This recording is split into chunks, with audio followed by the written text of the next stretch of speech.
Ladies and gentlemen, good morning. Good afternoon, I should say. I apologize. Thank you so much for joining us.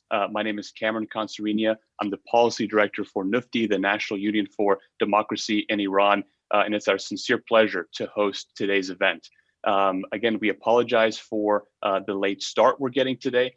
We've had a few technical difficulties, but we are looking forward to this excellent event. Mr. Hook will be joining us very shortly. Before we begin, I'm going to introduce Dr. Saeed Ganji, who's the president and chairman of the National Union for Democracy in Iran, and ask him to kick today's event off. Dr. Ganji, the floor is yours, sir. Thank you, Cameron. Good afternoon and welcome to everyone joining us from across the United States and beyond. As many of you know, NUFTI is a nonpartisan, nonprofit organization of Iranian Americans based in Washington, D.C., dedicated to supporting the cause of human rights, democracy, and freedom in Iran. Advancing human rights in Iran policy is at the core of NUFTI's mission, and we are honored to host 4 distinguished guests to discuss this very important topic at this critical time. The Honorable Congressman Mike Waltz represents Florida's 6th district in the United States Congress, but has been serving his country for decades, including 24 years in the U.S. Army, including as a Green Beret. He has served as a policy advisor to both the White House and the Pentagon. The Honorable Brian Hook is the former State Department Special Representative for Iran and Senior Advisor to the former Secretary of State, Mike Pompeo. After his service on Iran, he served as a senior advisor to Abraham Accords. He previously served in both the Justice Department and the White House. Mrs. Fatemeh Sepehri is a leading dissident inside Iran. She is the signatory of the 14-person declaration, which openly called for the end of the Islamic Republic. She has spent time in jail for her vocal activism.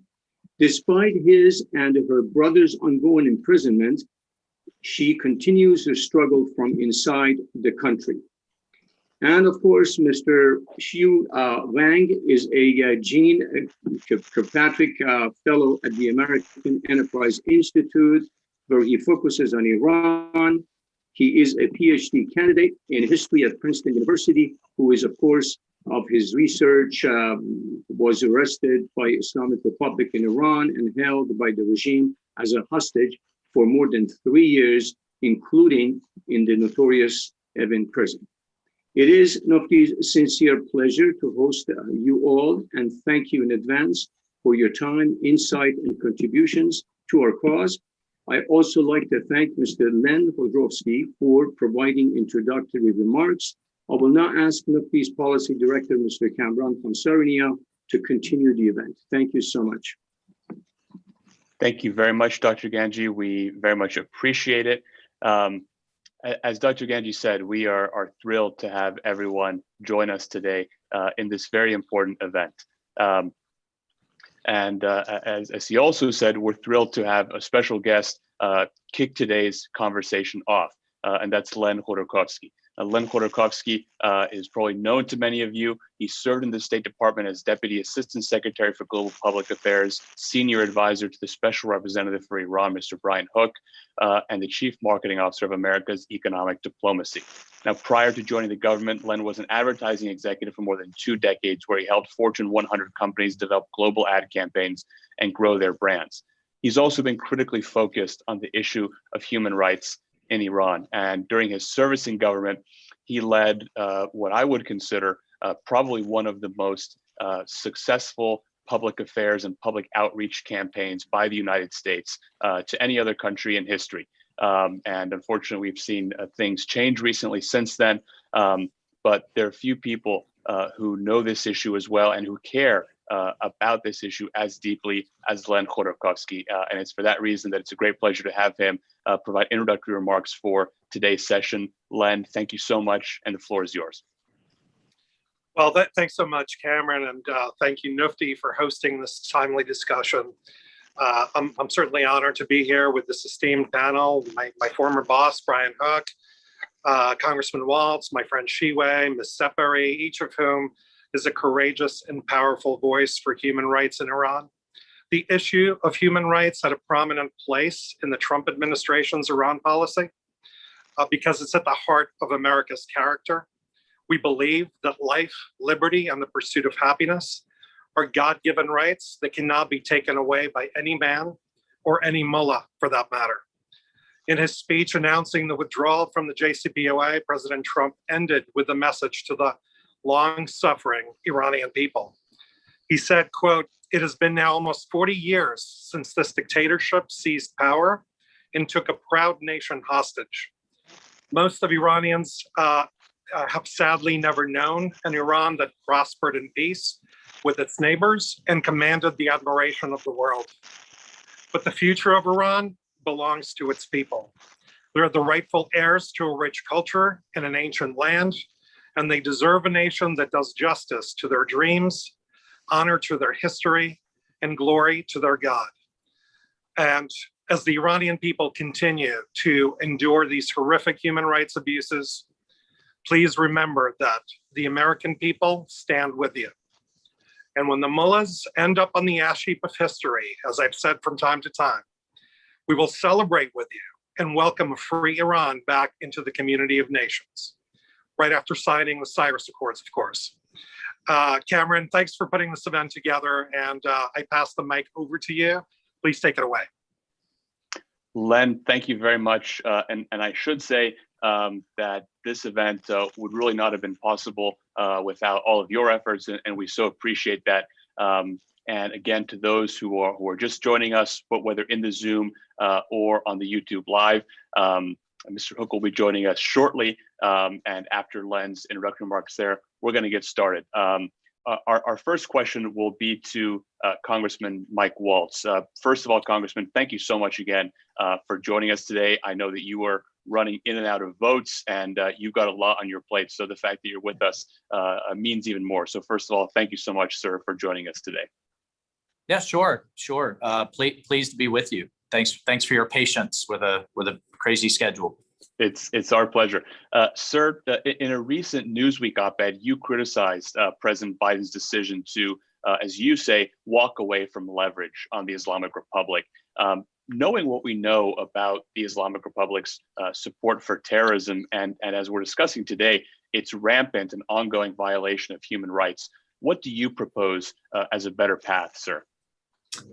Yeah, so I think we have to start with some underlying premises. One is that the thing that the regime cares about the most, sadly, is not its own people or necessarily being a useful and helpful part of the global community. It cares about its wallet. It cares about furthering the financial gain of many of the officials around the Ayatollah and that the regimes hold on power.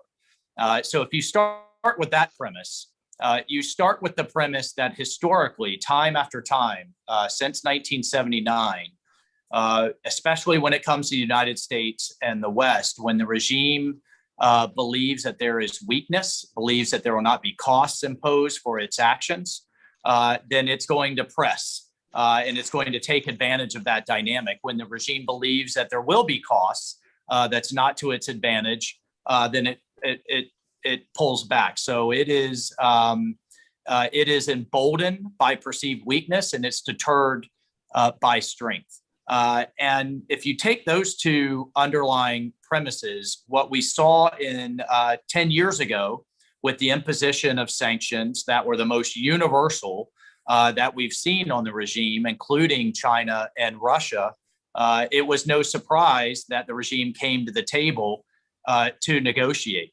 Unfortunately, the Obama administration, in my opinion, and the opinion of many others, struck a very bad deal that was very narrow, only encompassed one part of the three primary parts of a nuclear program, did not encompass ballistic missiles, did not encompass weaponizations, did not put a full and robust inspection regime, a trust but verify, did not encompass terrorism and did not encompass the hostage diplomacy that the regime has time and time again since its founding in 1979 taken on, and did not encompass just basic elements of human rights. So I think the Trump administration very rightly walked away from that bad deal that was not only not going to move the region towards peace or Iran to be a more responsible actor, was not good for American interests and not good for the interest of the Iranian people. We saw that reaction with the unmet expectations of the Iranian people when sanctions were lifted and money began flowing, particularly from Europe and European businesses back into the regime. It didn't filter down to create better lives for the Iranian people. It went right on to Moscow, and it went right on to the terrorist proxies from Hezbollah to its militias in Iraq to down to Yemen. And we saw that in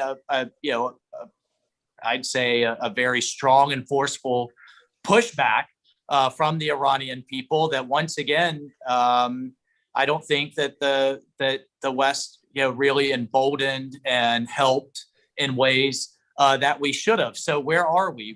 We are once again in a place with a robust sanctions regime in place. We're hitting the regime where it counts.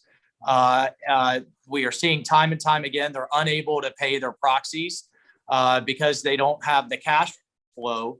And yet again, we're in the midst of the Biden regime with this belief that if we're just nice to them, they'll be nice back to us, the region, and its own people.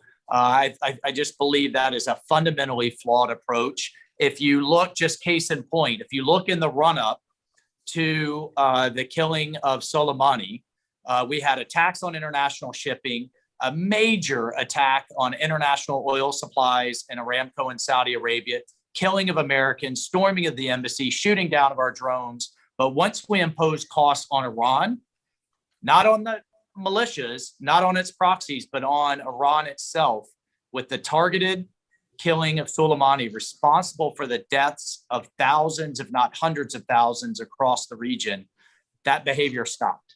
I believe that keeping those sanctions in place, continuing to make it clear that will impose costs on the regime itself in a targeted, responsible way that does not cause collateral damage or civilian casualties is the policy that is the only thing the regime seems to respond to historically. And finally, I'll just end with saying, when it comes to hostages, we still have Bakr and Samiat Namazi, American citizens, human rights workers. Samiat, that was promised by Zarif to John Kerry that he would be released as part of the last Iran deal and never was, is still there. His 82-year-old father, Bakr, an environmentalist in Murad Tabaz that has been illegally detained. The release of those American citizens should be a prerequisite for any talks. We should not be engaging in a regime that takes hostages for its own geopolitical end and continually abuses human rights. So that's where you could tell I'm very passionate about this issue, and I feel very strongly about it, and will continue to press the case from Capitol Hill. Thank you so much, Congressman. In fact, the next question we have for you, which we'll come back to you in a few moments, is just about that. And your passion is extremely clear. And again, we thank you for being with us today. And also, as Dr. Ganji referenced, your long service to our country. Mr. Hook, welcome, sir.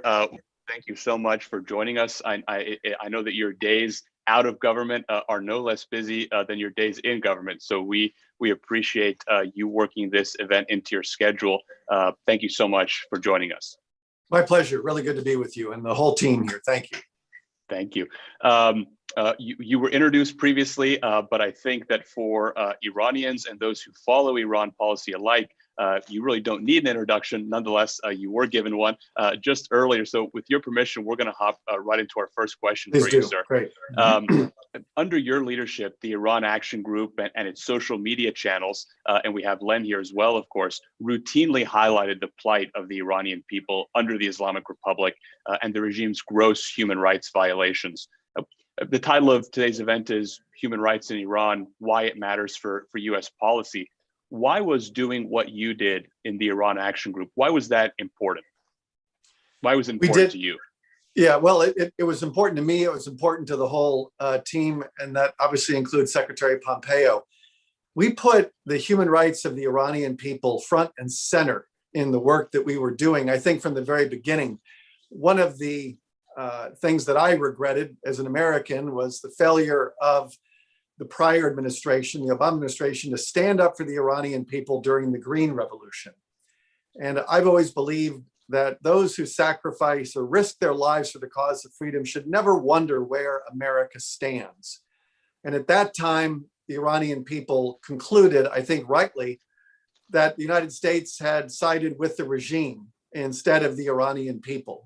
And I think when you do that, it's not really bringing out the sort of the best traditions of America standing for human rights.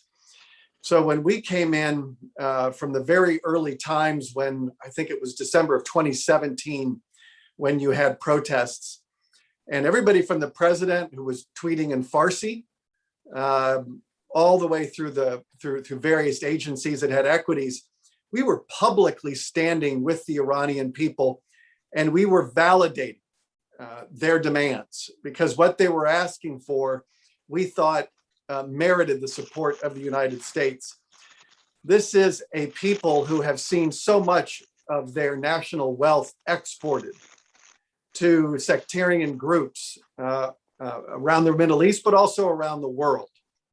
And when you look at sort of the terror finance for which this regime is notorious, the hundreds of millions of dollars that flows to the Houthis in Yemen, to Hamas, PIJ, Shia militias in Iraq and Syria, and then well beyond the Middle East. Just imagine if that money had been invested in the Iranian people. And you don't need to look too far beyond Iran to see examples of this in the Middle East. Right across the Persian Gulf, you have so many governments that are prioritizing the welfare of their own people. You compare Tehran to places like Abu Dhabi, Dubai, Doha, Manama, Riyadh is undergoing its own transformation. And you really get the feeling that the Iranian people have been left behind by their government, which prioritizes ideology and exporting revolution over, I think, their own people.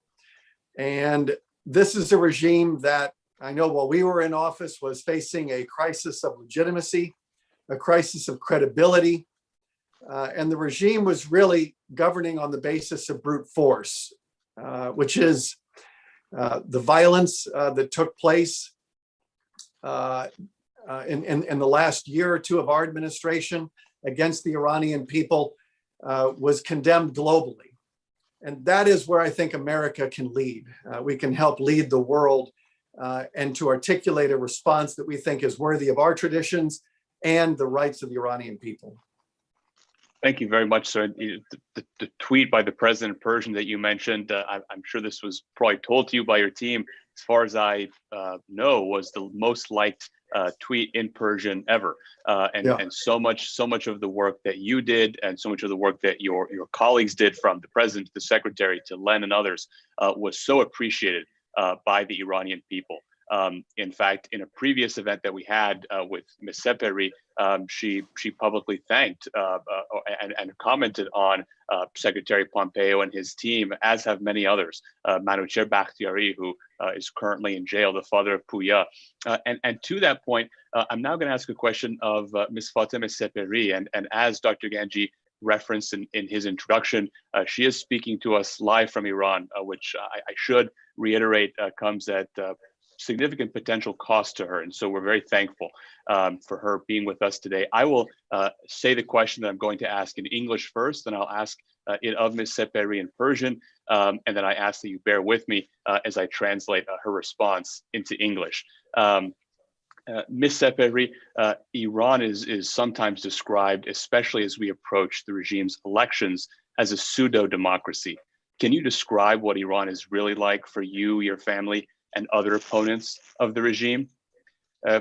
خانم سپهری، من سوال رو به زبان فارسی خدمت شما ارائه میکنم و ازتون خواهش میکنم که یه چند جمله بفرمایید، بعد اجازه بدید اون رو ترجمه بکنم، آن وقت با پاسختون ادامه بفرمایید.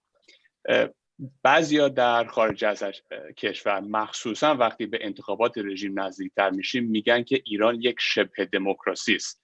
آیا شما با این تحلیل موافقید و آیا میتونید برای ما بگید که زندگی واقعی زیر جمهوری اسلامی برای مخالفین نظام همچون شما و خانواده چجوری است؟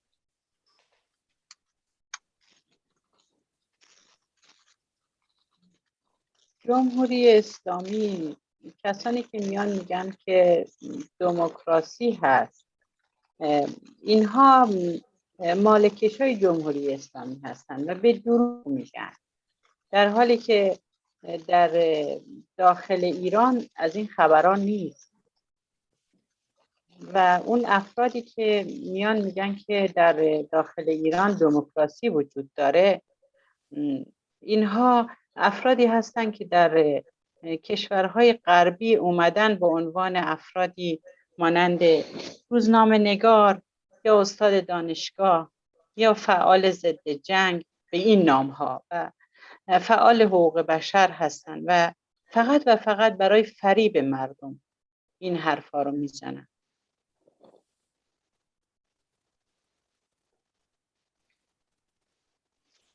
The first part of her response is the people who say that the Islamic Republic is a democracy are apologists of the regime. She uses the term malekesh, which was used by the previous State Department as well, of this regime, meaning to pave the way for its lies.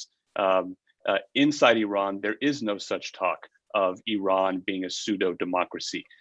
Those who make such comments are those who live in the West, who have come to the West, in the guise of university professors, journalists, anti-war activists, and human rights activists.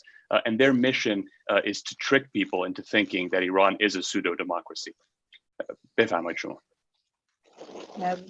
اینها میان در حالی که در داخل ایران یک جناح وجود داره، ولی اومدن برای تقسیم کار یک عده رو میگن میانه رو و یک عده رو میگن تندرو، ولی هر دو جناح هدفشون حفظ این رژیم هست. و اون گروهی که میگن تندرو مردم ایران رو سرکوب و زندانی و شلاق و تبعید و اعدام، و اون گروه دیگه هم مالکشی میکنن و تنها هدف اینها همین حفظ رژیم هست. و هر دو گروه همشون ناقض حقوق بشر، دزد و تروریست هستند. She said that those same people who abroad spread these talking points on behalf of the regime say that there are two fronts in the Islamic Republic's political dynamic, the moderates and the hardliners, when in actuality there is only one front. The objective of all of these individuals is to protect and extenuate the life of the Islamic Republic. The hardliners, so-called, they beat, kill, imprison Iranians, and the so-called moderates defend and cover up and whitewash such activities. All of these people are criminals. They're all terrorists. بفرمایید شما خانم. سوالم تموم شد. So that was her response to the first question. We're now going to go to another special guest of ours who I'm really honored took the time to join us today, and who since his liberation from the Islamic Republic's prisons, thanks to Mr. Hook, thanks to Len, thanks to Secretary Pompeo and his team, is now with us today. And that's Xiyue Wang, who many of you know and whose work many of you are familiar with. So Xiyue, a special thank you to you for joining us today and for really your bravery, since you have come back to the United States, and obviously we're so thrilled that you're with us and free. Now, your view on human rights in Iran comes from 3 years inside the Islamic Republic's prisons, including amongst its most notorious Evin prison. Can you describe for us the human rights situation in Iran? What did you see? Well, thank you very much, Cameron, for having me here. And also, it's a great pleasure to be in the panel with Mr. Hook, Congressman Waltz, and Ms. Sepehri. So I will speak from the standpoint of what I saw in Iran. So before I went to Iran, I really thought the JCPOA was a good deal.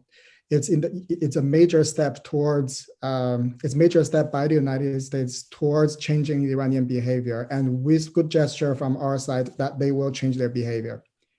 But when I went there gradually, and I saw a lot of Iranians, even before I end up in Iranian prison as American hostage, have a complaint to me that President Obama have disappointed the Iranians twice.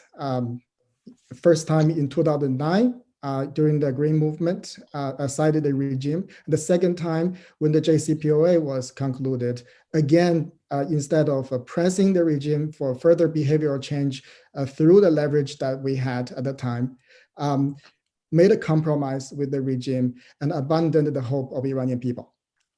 And I only had more direct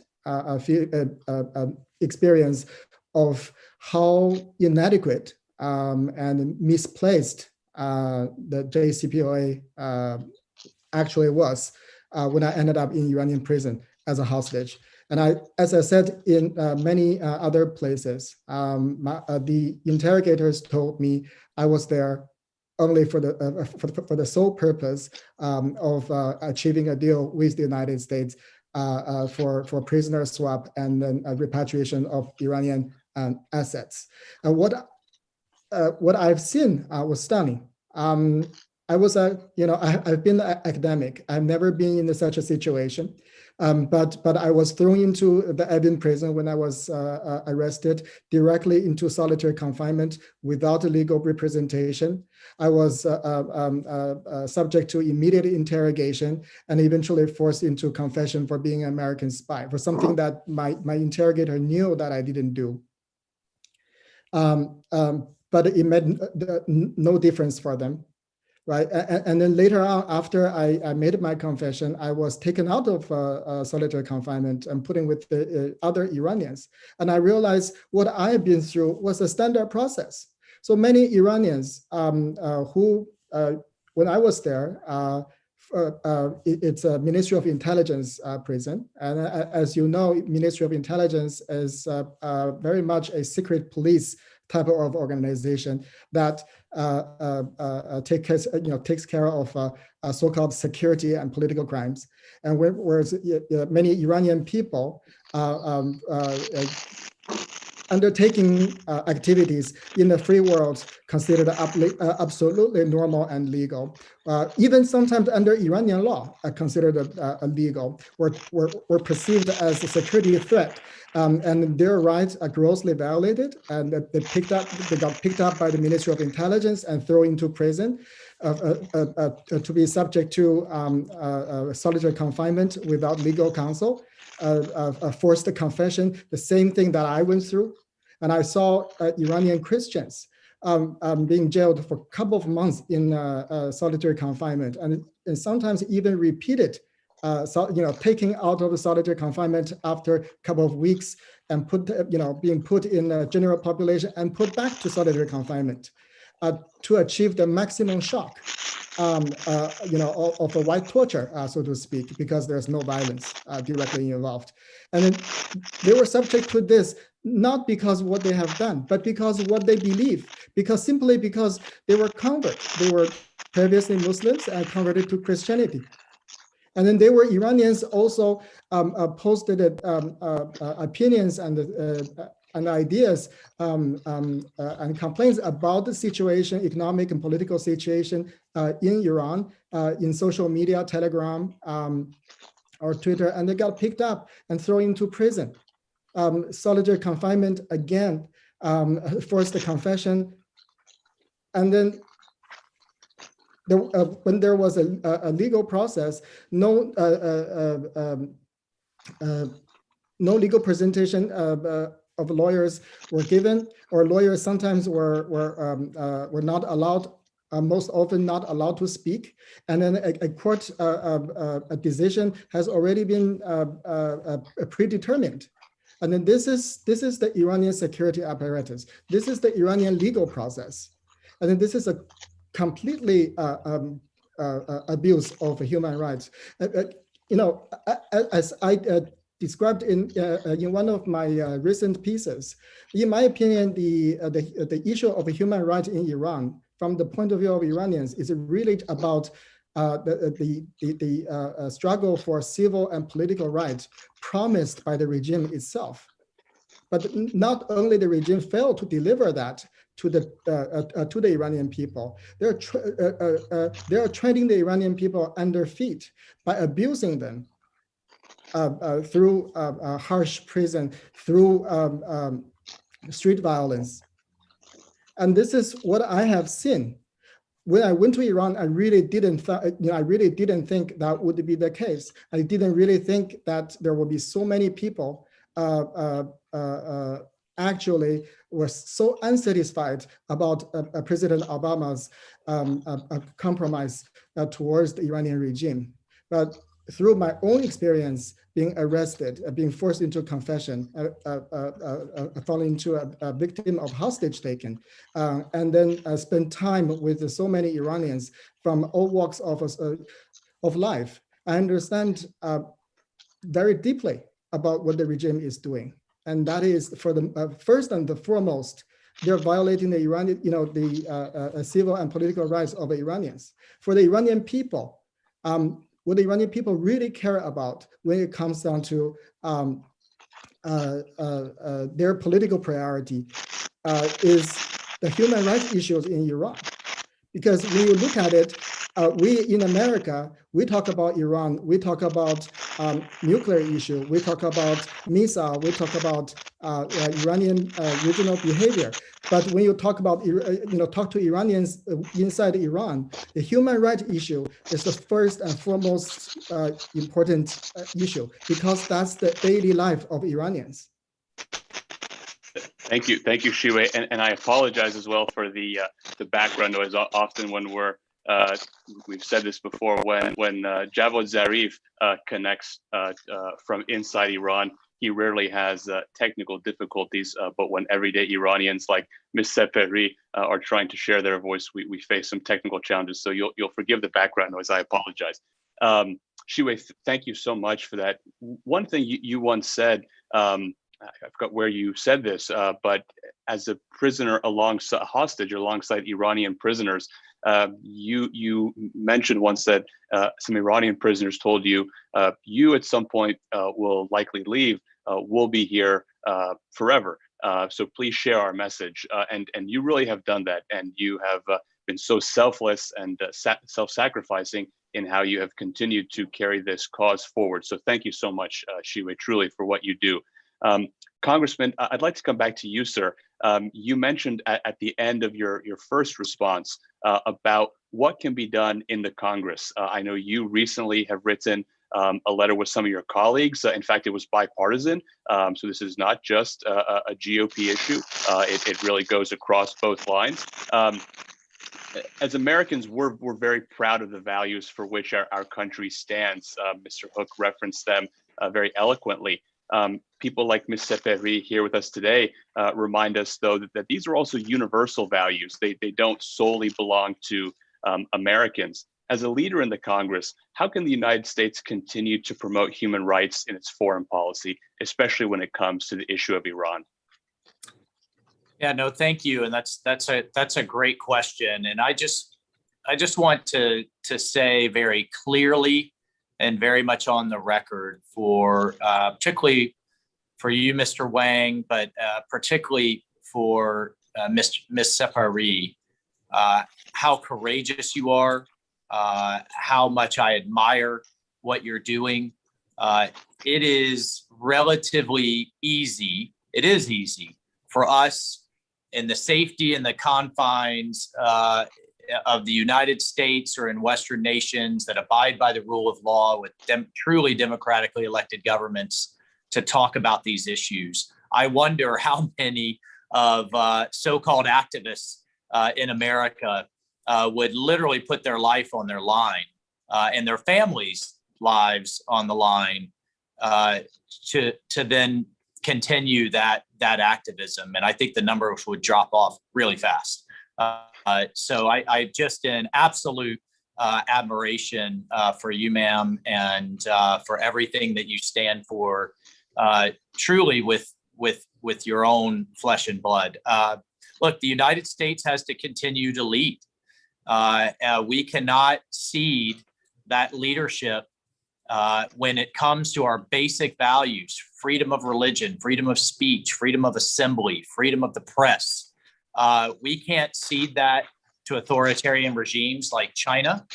We're seeing that across the board, from Hollywood to Wall Street to our sports enterprises to our own politicians. Why? Because a lot of people are making a lot of money. We can't allow isolationist voices within our political space to say what happens in Iran or what happens in the Middle East doesn't affect us back home.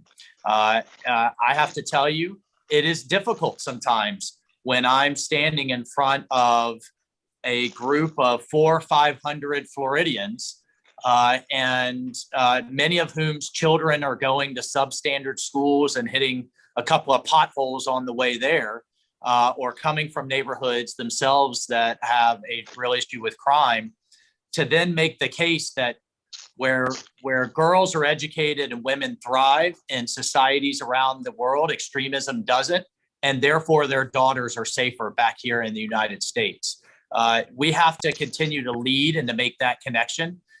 We have to make the case that if the Iranian regime does one day obtain a nuclear weapon, the entire Middle East will nuclearize.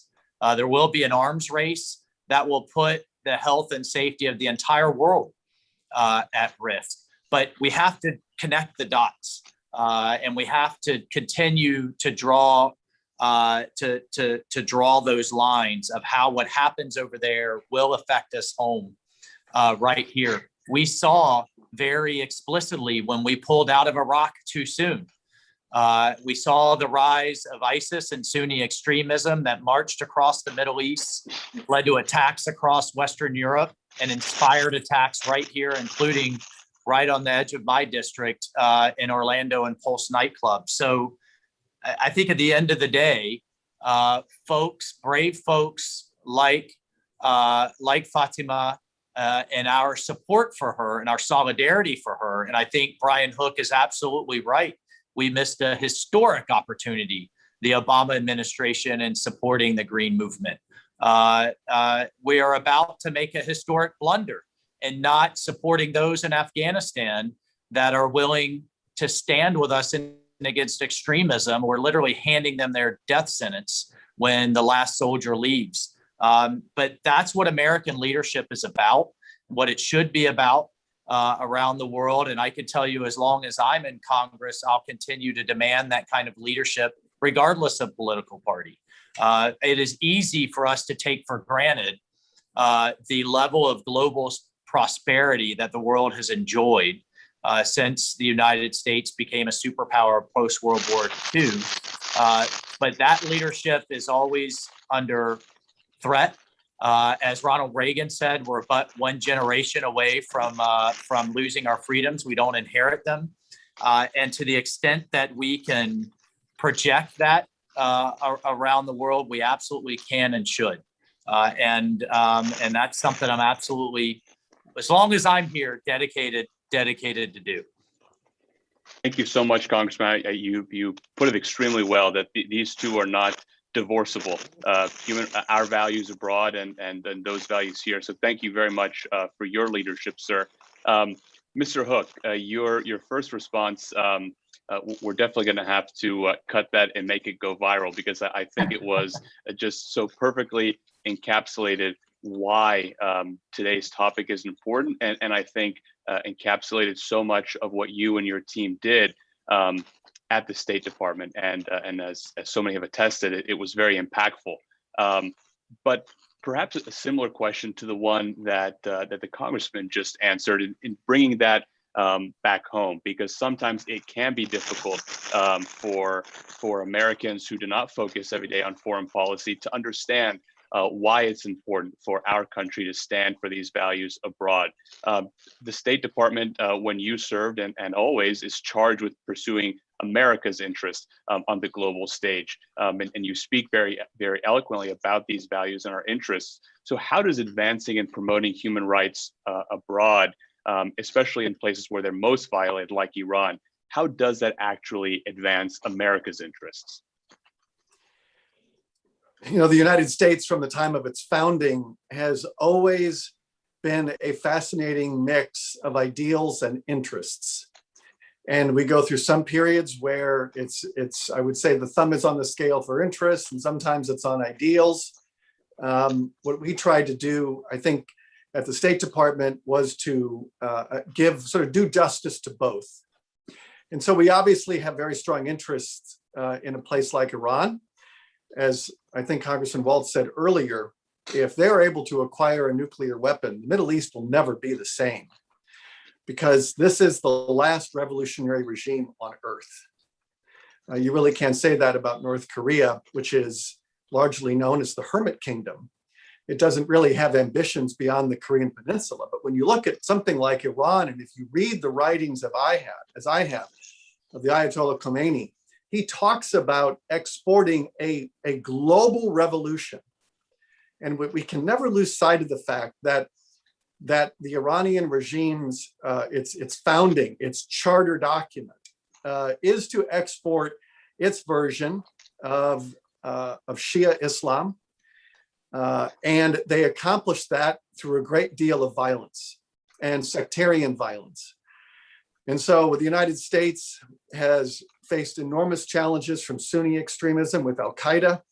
And I'm very glad to see so many governments, especially in the Gulf, that are trying to moderate this kind of extremism, which has cost so many American lives, but also the lives of a lot of Arabs in Islamic countries. I remember President Trump's speech in Riyadh during the Riyadh summit.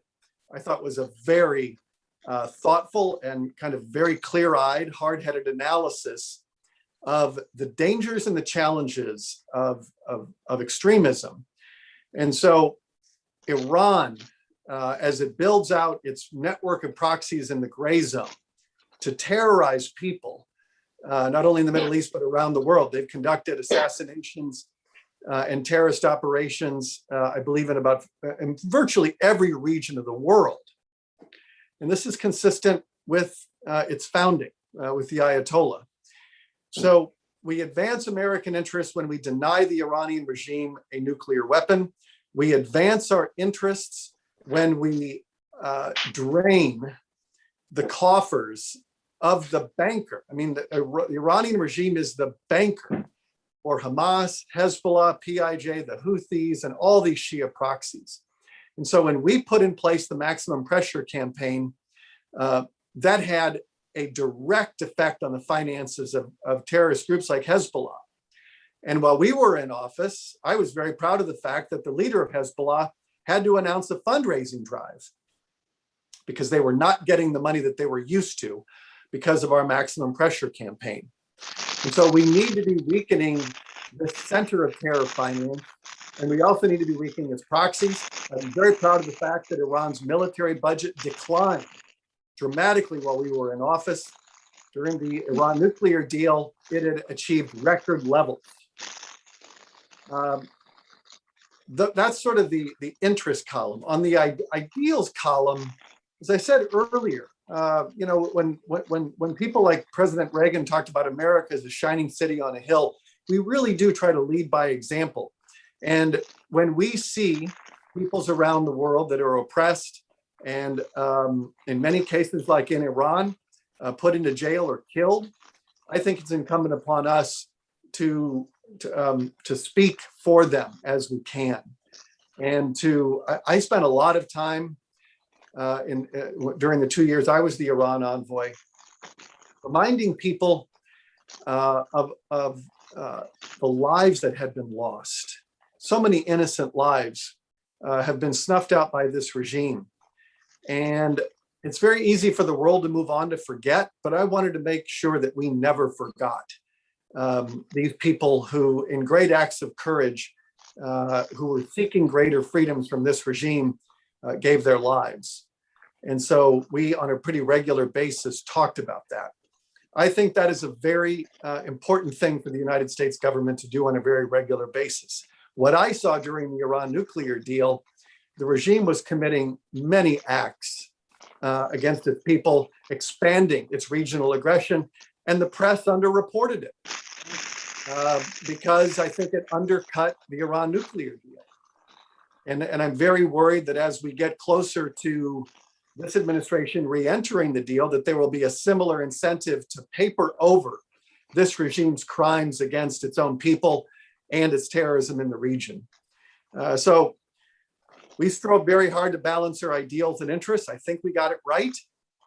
And I think that it really should be a bipartisan issue. This is something which I think any administration in power can do both. We can advance our interests, but we can also advance our ideals and our values. Thank you very much, sir. And with your permission, in a moment, I want to ask you one final question about that. But to the point that you made, I want to ask a question to Ms. Sepehri. But first, the congressman had to go for a vote, but I'll translate just briefly what he said to her. خانم سپهری، قبل از اینکه این سوالی رو باتون در میون میذارم، جناب والتز که نماینده کنگره باشند میخواستند که به شما بگیم که چقدر احترام و ارزش برای شما و فعالیتتون قائل هستند و اینکه شما بسیار بسیار شجاع هستید و برای مایی که خارج از کشور مثلا در امریکا هستیم نسبتاً آسونه که درباره حقوق بشر صحبت بکنیم، ولی برای اینکه شما این حرف رو بزنید مجبوری جونتون رو در خطر بذارید و ایشون احترام بسیار زیادی برای شما قائل هستند و میخواد که شما بدونید که دوش شما ایستاده است. میخواستم اینو به شما بگم. با اجازه یه سوال داشتم ازتون. منم سپاسگزارم ازشون، ممنونم. She thanked the congressman for those words. وقتی عملکرد دولت قبلی امریکا رو با دولت فعلی مقایسه میکنید، تفاوت رو چگونه میبینید و چه انتظاراتی رو از دولت امریکا دارید، مخصوصاً وقتی دارن الان با رژیم در وین مذاکره میکنن؟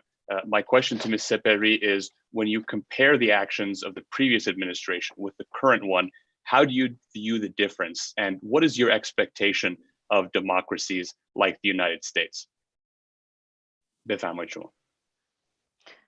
دولت قبلی آمریکا به درستی درک کردن وضعیت رژیم ایران رو و خواستهای مردم ایران رو و صدای مردم ایران رو شنیدن در دولت قبلی آمریکا و نقض حقوق بشر رو محکوم کردن، تحریم و مجازات کردن جمهوری اسلامی رو و تا آخرین روزهایی که دولت قبل بود به خوبی عمل کرد. و متاسفانه در این چند ماهی که دولت جدید اومدن، دولت بایدن، لابی های جمهوری اسلامی رابطه خیلی نزدیکی با وزارت خارجه دولت بایدن دارن.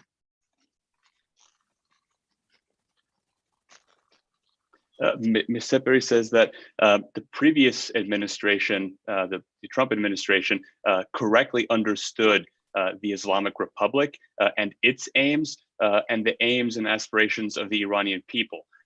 They heard and listened to the Iranian people. They condemned human rights abuses.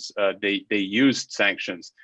And until its final days in office, it operated extremely well. Unfortunately, the new administration, the Biden administration,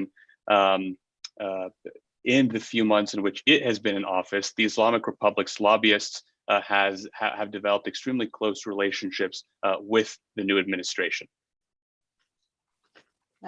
یکی از مشاورای وزارت خارجه آمریکا که الان هستن در مجلس نمایندگان در زمانی که آقای سلیمانی ترور شد اعتراض کرد به این عمل کرد و خیلی از افراد رو در وزارت خارجه الان میبینیم که از لابی های جمهوری اسلامی هستن و ما اینو بسیار نگرانیم، ما ملت ایران، که مثلا در دولت قبل صدای ما رو شنیدن ولی الان ما به این وضعیت ناراحتیم که نکنه باز دولت بایدن بیان با اینها مماشات کنن، پولی آزاد بشه و به اینها موقعیتی بدن. و الان همین 2-3 روز گذشته میبینیم که اسرائیل و منطقه فلسطین به این وضعیت در اومده. اینا همه از رفتارهای جمهوری اسلامی هست که داره به نوعی میخواد قدرت نمایی کنه این وضعیتی که الان پیش اومده و دارن مذاکره میکنن و میخواد با یک نوع قلدری کارشو پیش ببره. One of the advisor in the State Department, who at the time was in Congress, as an example, came out and opposed and critiqued the elimination of Qasem Soleimani. Many in the Biden State Department, Ms. Sepehri is saying, are close to or affiliated with the regime's lobbyists, and that is a cause of great worry for us, the Iranian people. The previous administration heard us, they listened to us, but now we're extremely worried. We don't want this administration to enrich and give opportunities and a better place to the Islamic Republic. We've seen just in the past few days the conflict between Israelis and Palestinians. This is part of the regime's doing as they negotiate in Vienna. This is part of their plan to show power. همین چند وقت پیش که خب گزارشی رو اعلام کردن از رویترز و گفتن که خب کشته های آبان 98 رو در حدود 1500 نفر گفتن و در دولت پومپئو هم این مشخص شد، ولی جدیداً ما دیدیم که تعداد کشته ها رو به 304 نفر مثلا دولت آمریکا اومدن گزارش دادن و اینا. و این در حالی که مثلا جمهوری اسلامی در این 1.5 سال اصلا اجازه نداد که به درستی آماری گرفته بشه و به درستی مشخص بشه تعداد کشته های سال 98 در آبان. و بعد باز میخوان اینو بگین بعد ادامه بدیم. An example of a negative behavior by the new administration, the initial report by Reuters, which said that 1,500 protesters were murdered in the Aban or November 2019 protests, a number that was confirmed and used by Secretary Pompeo and his team, is now being, by the new administration, used at 300. It's being sort of rolled back to 300. And this is at a time when the Islamic Republic has allowed in the past 18 months no investigation whatsoever into the actual events of Aban, of the November 2019 protests, and the actual number of those who were murdered. و چند وقت پیش که اومد آقای بلینکن وزیر امور خارجه آمریکا در رابطه با روز جهانی مطبوعات پیامی دادن و از کشته شدن و زندانی شدن روزنامه‌نگاران و افرادی که در این زمینه فعالیت میکنن نگرانیشون اعلام کردن، ما دیدیم که برای روزنامه‌نگاران چین، روسیه، مصر، ترکیه و افغانستان اعتراض کردند، در حالی که اصلا اسمی از ایران برده نشد و ما ملت ایران به نوعی نگرانیم از این رفتار دولت آمریکا، چون در سال گذشته در 98 ربوده شد و در 99 اعدام کردن روح الله زمرو. اون هم یک روزنامه نگار بود، به خاطر یک کانال تلگرامی که داشت ایشون رو اعدام کردن و دولت بایدن اینو اصلا توجه نکردن و ما از بابت حقوق بشر که در ایران بسیار داره نقض میشه ما نگرانیم. و الانم مثلا وقتی که رقابت بود و آمدن آقای بایدن و ترامپ به نوعی مشخص نبود، ما میدیدیم که دولت ایران بسیار نگرانه و منتظره که ببینه وضعیت انتخابات آمریکا چی میشه، چون در دولت آقای ترامپ بسیار با اینا خوب برخورد کرد که ملت ایران به نوعی امیدوار شد که شاید در آینده بتونه از حق و حقوقش برخوردار بشه در دنیا و در خود کشورمون. ولی خب بالاخره آقای بایدن که آمدن ما نگران بودیم، نامه نوشتیم و خواستیم که با اینها مماشات نکنن، چون در دولت آقای اوباما پولهایی که آزاد شد به اینها قوت داد و اینها اومدن خرج تروریست‌های منطقه کردن و هیچ چی رو ملت ایران ندید.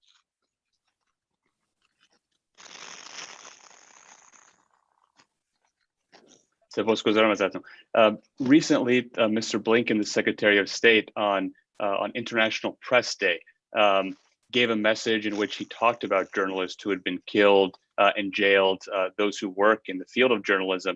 And we were witness to the fact that he cited or referenced Chinese journalists, Turkish, Russian, Egyptians, and others, but he did not even mention the word Iran in his comments on International Press Day. This is extremely troubling behavior from the new administration, because in the past year alone, we've been witness to, for example, the murder of Ruhollah Zam, who was a journalist for a Telegram account that he wrote. The Biden administration is not paying attention to this. If we look back at the election the election competition between Trump and Biden, we saw the Islamic Republic was extremely interested in the outcome because President Trump was very effective in the actions that he took against the Islamic Republic. And those actions caused lots of hope for us, the Iranian people. We thought that this would lead to a hopeful and better outcome for us. But in any case, Biden took office, and when he did, we wrote to him and we asked him not to negotiate with the Islamic Republic and not to deal with them in this way, but nonetheless he did. This has given the regime confidence, and it has allowed them to expand their activities as we're currently seeing in the Middle East, and this is really bad for the people of Iran.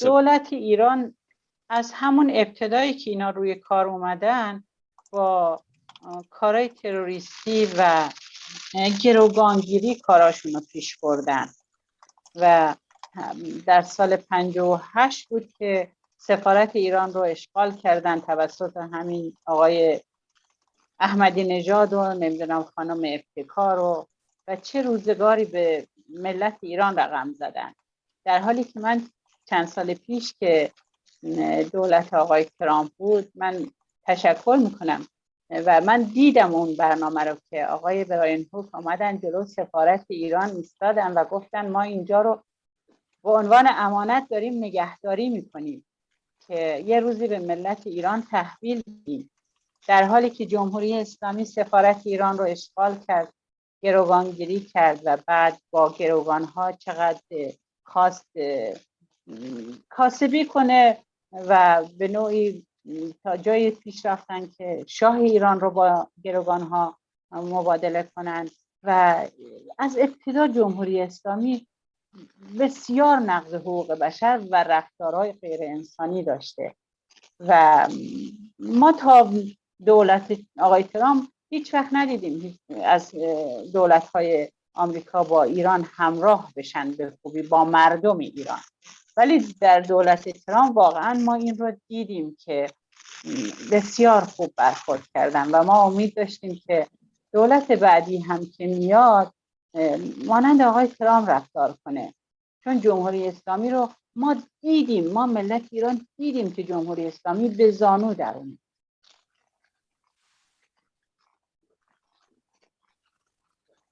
سپاسگزارم ازتون.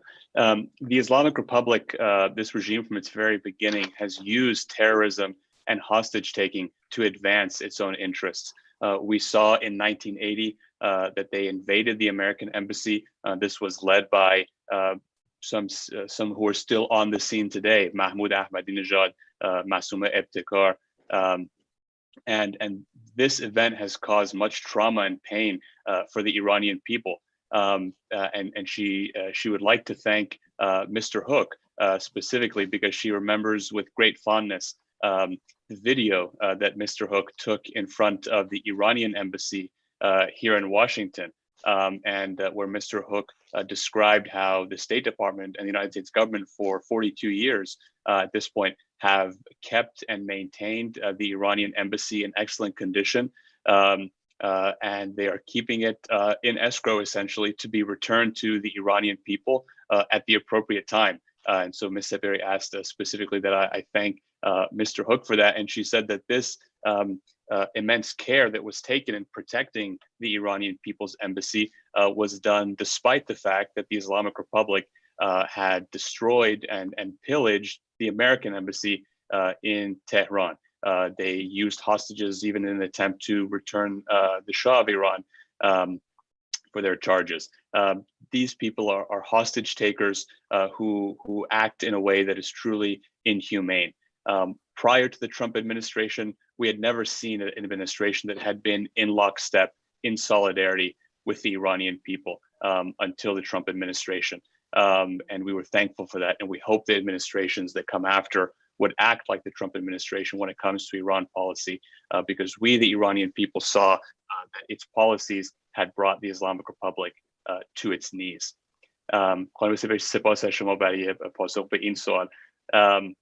Mr. Hook, you've been very generous with your time, sir, as has everybody else. If you'll allow me, sort of in relation to that last comment, and it was a question I had in mind to ask you. Ms. Sepehri mentioned one of the videos in which you spoke directly to the people of Iran. You took many occasions to do so, whether it was through USA Dar Farsi or other videos that you yourself put out through the Iran Action Group in the State Department. You've talked about the importance of promoting human rights. Why was it important for you, sir, to, in a direct fashion, speak to Iranians without the sort of intermediaries, but to give direct messages to the people of Iran? I've always believed that the Iranian people and the American people have a great deal in common. And I think that there's so many different things that we share. And what keeps the Iranian people and the American people from deepening what I think can be a very powerful friendship is this regime that continues to chant death to America.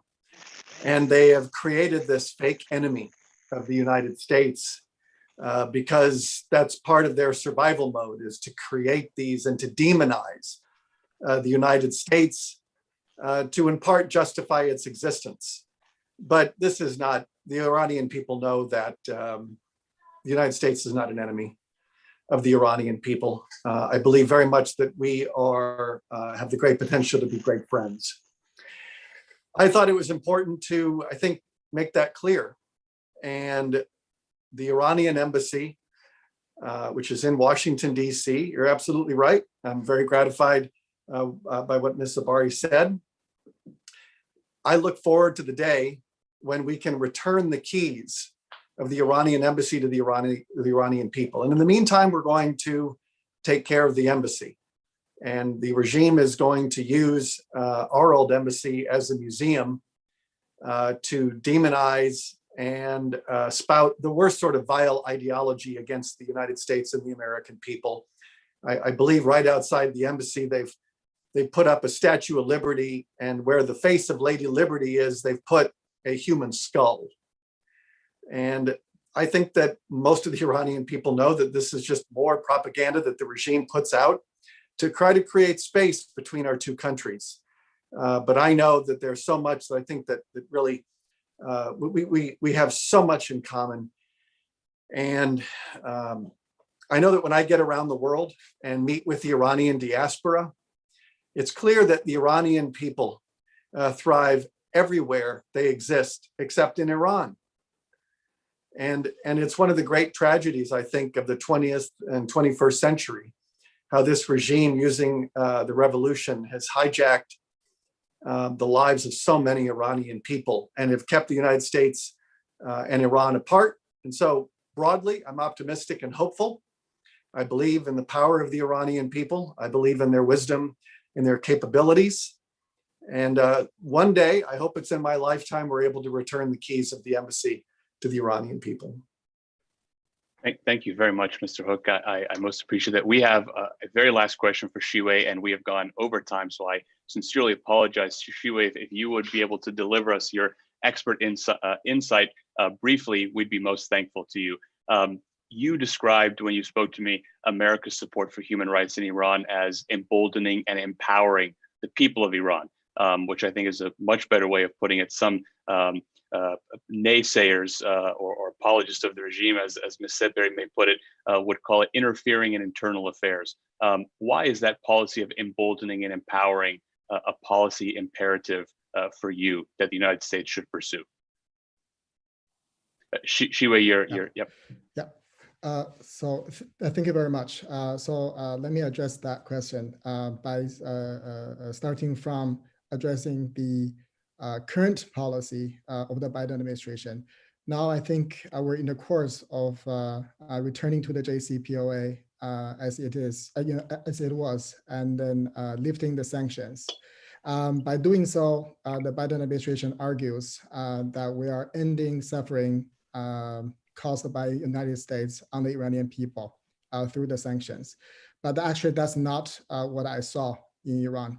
Of course, people are suffering as a consequence of the sanctions. But so many Iranians, to my surprise, as I learned on the ground, they understood why the sanctions, why the U.S. put the sanctions on Iran, and why the Iranian regime should be responsible for bringing all these sanctions onto the Iranian nation and Iranian people. Not very many people in Iran blame the United States for the sanctions. There are people who certainly are not happy about the sanctions, but I think most Iranians understood it is the regime to be blamed for its behavior that brought the sanctions to them. Now, by lifting all these sanctions, the United States is not siding the Iranian people, but enabling the Iranian regime to have access to international finance, to have access to its assets frozen abroad, to use that money to advance the regime objectives, to export terrorism, export violence and revolution, and support their spoiler activities around the region. Most Iranians that I have come into contact with understood, and they told me through their experience that very little from lifting the sanctions would trickle down to their daily life, meaning the Iranian people can hardly be the beneficiaries of lifting sanctions. Only the regime will become the biggest beneficiary of the sanctions. And then, in fact, some prominent pro-engagement scholars or activists, if you will, have said, if the United States impose sanctions, we will alienate the Iranian people, and then we will see the Iranian people rallying around the regime against the United States. Well, I think, as it turned out, the opposite had happened. Not, during the Trump administration, when Iran was under heavy sanctions, not a single spontaneously organized protest in Iran, notably the 2017 to 18 protest and also the 2019 protest were targeted against the United States. In fact, the Iranian people said to the Iranian regime, you say the United States is the enemy, but our enemy is right here in Iran, that is you, right? Not a single spontaneously organized Iranian rally was against the US sanctions because the Iranian people know the Iranian regime is the problem, not the United States.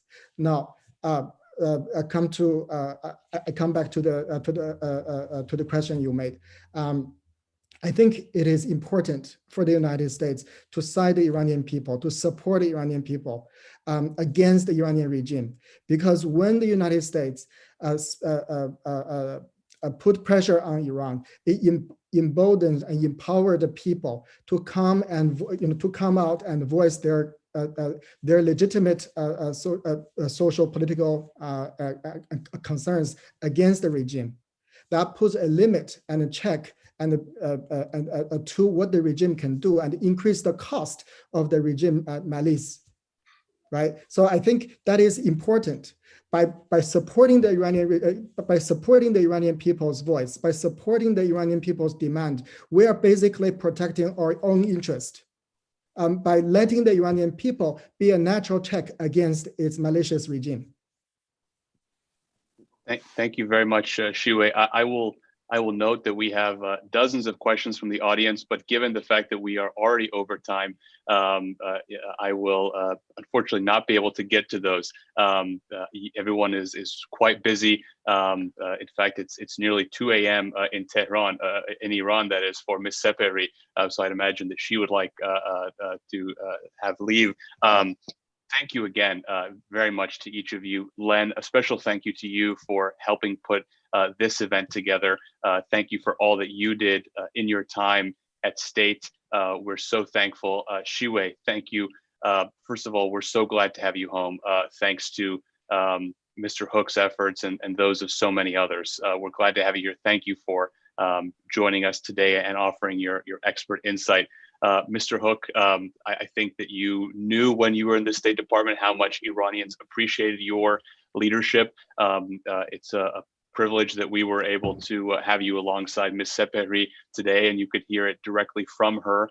But thank you again, sir, for all that you did and for your service and for giving us this time today. I know that you are extremely busy, so we're most thankful for that. And we should note that after you left the Iran file, you worked on the Abraham Accords. And so there's lots left to do there, including Len's Cyrus Accords. And so hopefully we'll have the pleasure of engaging in further dialogues with you. But thank you so much for your time, Mr. Hook. Thank you. My pleasure. Thank you. Thank you. Ms. Sepehri, thank you so much. And I appreciate our audience for joining us today, staying with us to this late hour. This has been a fantastic panel and a particular pleasure for Nufti to host it. We hope you'll continue to join us at future events. And thank you again, finally, to our speakers. We're so thankful. Bye-bye.